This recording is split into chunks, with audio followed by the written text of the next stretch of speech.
दोस्तों, पिछले वीडियो में आपने अशोक के बचपन और बिंदुसार से उनके रिश्ते के बारे में जाना। अब जानते हैं अशोक के तक्षशिला कूच से आगे की कहानी। तक्षशिला की प्रजा ने वहां के प्रांतीय अधिकारियों के अत्याचारों से तंग आकर विद्रोह कर दिया। तब बिंदुसार ने अशोक को बुलाया। अशोक ने महल में आते ही पूछा, पिताजी, आपने मुझे बुलाया, क्या बात है? सब कुशल तो है? बिंदुसार ने कहा, पुत्र, तुम्हें अभी तक्षशिला के लिए निकलना होगा। अशोक ने पूछा, क्या बात है पिताश्री? कुछ समय पूर्व ही मैं बंग प्रदेश से आया हूँ, फिर अचानक तक्षशिला जाने की आवश्यकता क्यों पड़ी? तब बिंदुसार ने अशोक को पूरी स्थिति से अवगत कराया और बताया कि किस प्रकार से तक्षशिला की प्रजा ने महामौर्य शासक के विरुद्ध विद्रोह कर दिया है और उस विद्रोह को दबाने के लिए अशोक को तुरंत तक्षशिला की ओर जाना बहुत जरूरी है।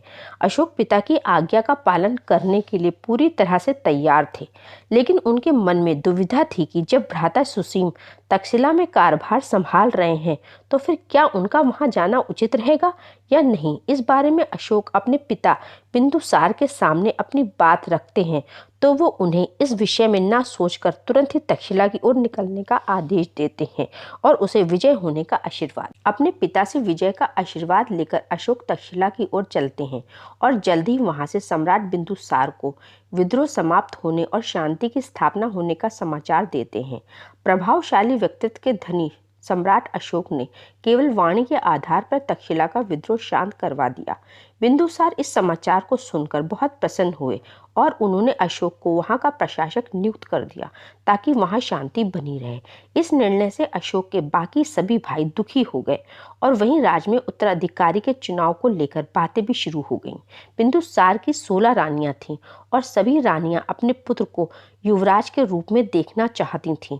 बिंदुसार अशोक की योग्यता और कौशल के आधार पर उसे राजा तो बनाना चाहते थे, लेकिन इसे बिंदुसार की दूरदर्शिता कहें या भविष्य में होने वाली घटना को लेकर उनका आभास। बिंदुसार के मन में एक दिन ये बात आई कि अगर कहीं उसने अशोक को राजा बना दिया तो ऐसा ना हो कि वो राज के लिए अपने बाकी भाइयों की हत्या कर दें। उधर अशोक के बाकी भाई अशोक से और अधिक ईर्ष्या करने लगे और अशोक के दिन प्रतिदिन बढ़ती हुई ताकत को लेकर उन सभी के मन में बैर के भाव उठने लगे।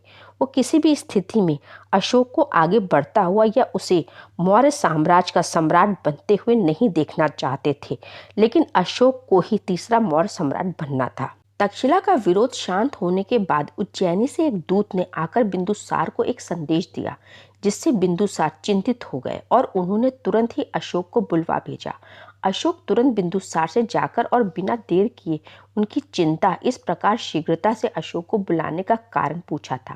बिंदुसार ने अशोक को बताया कि उज्जैनी में विद्रोह हो गया है और अशोक से उस विद्रोह को शांत करने के लिए तुरंत निकलने को कहा।